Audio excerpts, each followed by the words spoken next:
H Morgan ഒരുപാട് dihybrid ക്രോസുകൾ 2 ജീനുകൾ വെച്ചുള്ള ക്രോസുകൾ ചെയ്തിട്ടുണ്ട് ഡ്രോസോഫില്ലയിൽ.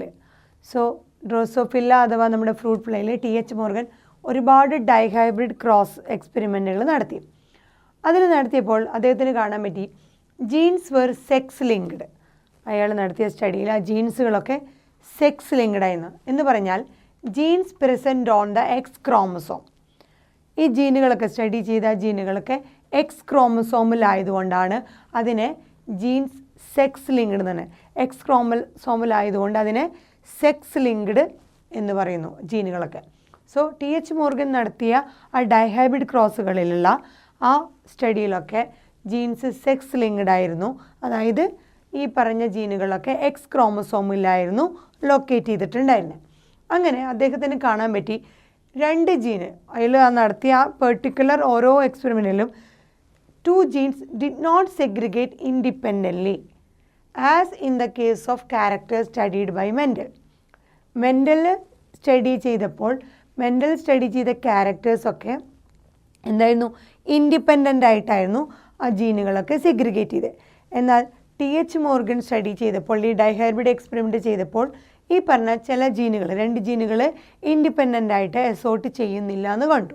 നമ്മൾ പറഞ്ഞിരുന്നു മെൻ്റൽ സ്റ്റഡി ചെയ്ത ക്യാരക്ടേഴ്സൊക്കെ ഡിഫറൻ്റ് ആയിട്ട് അല്ലെങ്കിൽ സെപ്പറേറ്റ് നോൺ ഹോമോലോഗസ് ക്രോമസോമുകളിലായിരുന്നു മെൻ്റലിൻ്റെ 7 ക്യാരക്ടേഴ്സും ട്രേറ്റിൻ്റെയും ജീനുകൾ. അതേസമയം ഇതിൽ അതായത് അവർ തമ്മിൽ ലിങ്ക്ഡ് അല്ലായിരുന്നു, കണക്റ്റഡ് അല്ലായിരുന്നു. പക്ഷേ ടി.എച്ച്. മോർഗൻ അതുപോലത്തെ എക്സ്പെരിമെൻറ്റ് ചെയ്തപ്പോൾ അദ്ദേഹത്തിന് കാണാൻ പറ്റിയത് ചില ജീനുകൾ 2 ജീനുകൾ ഇതുപോലെ ഇൻഡിപെൻഡൻ്റ് ആയിട്ട് അസോർട്ട് ചെയ്യുന്നില്ല എന്ന് കാണാൻ പറ്റി. സോ എന്താണ് ലിങ്കേജ്? അങ്ങനെയാണ് ലിങ്കേജ് എന്ന് പറഞ്ഞ ഒരു ടേം വരുന്നത്. ലിങ്കേജ് എന്ന് പറഞ്ഞു കഴിഞ്ഞാൽ the phenomenon of coexistence of 2 or more genes in the same chromosome. Same ക്രോമസോമിൽ 2 അതിലധികമോ ജീനുകൾ കോ എക്സിസ്റ്റ് ചെയ്യുന്ന ആ ഫിനോമിനെ വിളിക്കുന്ന പേരാണ് ലിങ്കേജ്. അതായത് ഒരു ക്രോമസോമിൽ 2 അതിലധികമോ ജീനുകൾ ഒന്നിച്ച് ഇരിക്കുകയാണെങ്കിൽ, അവർ കോ എക്സിസ്റ്റ് ചെയ്യുകയാണെങ്കിൽ അതിനെ വിളിക്കുന്ന പേരാണ് ലിങ്കേജ്. സോ 1 അല്ലെങ്കിൽ 2 ജീനുകൾ അടുത്തടുത്തായിട്ട് കണക്റ്റഡ് ആയിട്ട് ഇരിക്കുന്നുണ്ടെങ്കിൽ അതിനെ വിളിക്കുന്ന പേരാണ്, നമ്മൾ കണക്ഷൻ എന്ന് പറഞ്ഞാൽ അതിനെ വിളിക്കുന്ന പേരാണ് ലിങ്കേജ്. സോ അങ്ങനെയുള്ള ജീനുകൾ ഒരു ക്രോമസോമിൽ 2 അതിലധികമോ ജീനുകൾ ഇങ്ങനെ കണക്റ്റഡ് ആയിട്ട് അല്ലെങ്കിൽ കോ എക്സിസ്റ്റഡ് ആയിട്ട് ഇരിക്കുന്നുണ്ടെങ്കിൽ അങ്ങനത്തെ ജീനുകളെ നമ്മൾ ലിങ്ക്ഡ് ജീൻസ് ആണ്. സോ ഒരു ക്രോമസോമിൽ കുറേ ജീനുകൾ 2 അതിലധികം ജീനുകൾ അങ്ങനെ അടുത്തടുത്തായിട്ട് കണക്റ്റഡ് ആയിട്ട് കോ എക്സിസ്റ്റ് ചെയ്തിരിക്കുന്നുണ്ടെങ്കിൽ അങ്ങനത്തെ ജീനുകളെ നമ്മൾ ലിങ്ക്ഡ് ജീൻസ് ആണ്, കണക്റ്റഡ് ആയിട്ടുള്ള ജീനുകൾ എന്ന് പറയുന്നു. സോ നമ്മൾ ഒരു ക്രോമസോം എടുത്തു കഴിഞ്ഞാൽ genes are linked together to some extent.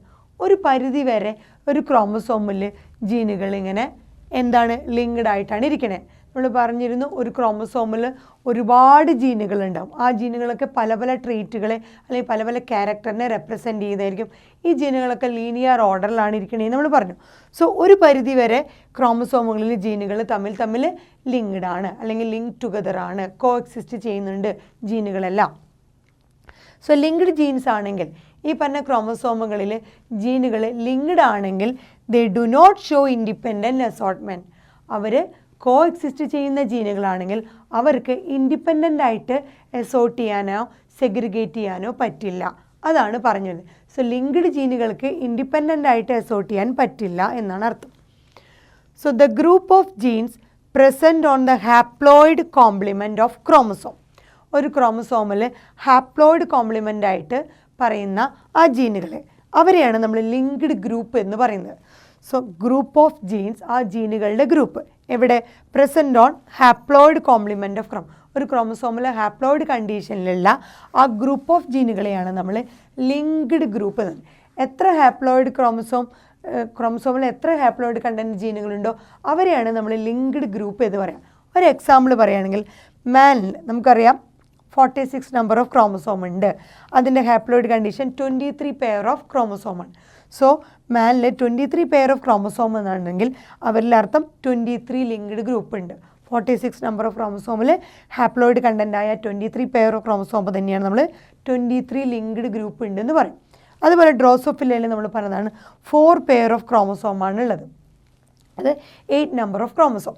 4 pairs of ക്രോമസോമിൽ എങ്ങനെയാണ് നമ്മൾ ലിങ്ക്ഡ് ഗ്രൂപ്പ് പറയുക? അതിൻ്റെ ഹാപ്ലോയിഡ് ആണ് 4 ലിങ്ക്ഡ് ഗ്രൂപ്പ്.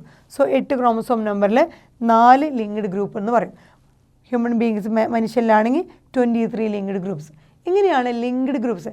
ഒരു ക്രോമസോമിൽ എത്ര ഹാപ്ലോയിഡ് കണ്ടൻറ്റ് ഉണ്ടോ ആ ഗ്രൂപ്പ് ഓഫ് ജീനുകളെയാണ് നമ്മൾ വിളിക്കുന്നത് ലിങ്ക്ഡ് ഗ്രൂപ്പ്. സോ മനുഷ്യനിലാണെങ്കിൽ 23 ലിങ്ക്ഡ് ഗ്രൂപ്പ്, അതുപോലെ ഡ്രോസോഫില്ലയിലാണെങ്കിൽ 4 ലിങ്ക്ഡ് ഗ്രൂപ്പ്. സോ ഈ കോ എക്സിസ്റ്റ് ചെയ്യാനുള്ള 2ഓ അതിലധികമോ ജീനുകൾക്ക് കോ എക്സിസ്റ്റ് ചെയ്യാനുള്ള ആ ഫിനോമിനെ വിളിക്കുന്ന പേരാണ് ലിങ്കേജ്.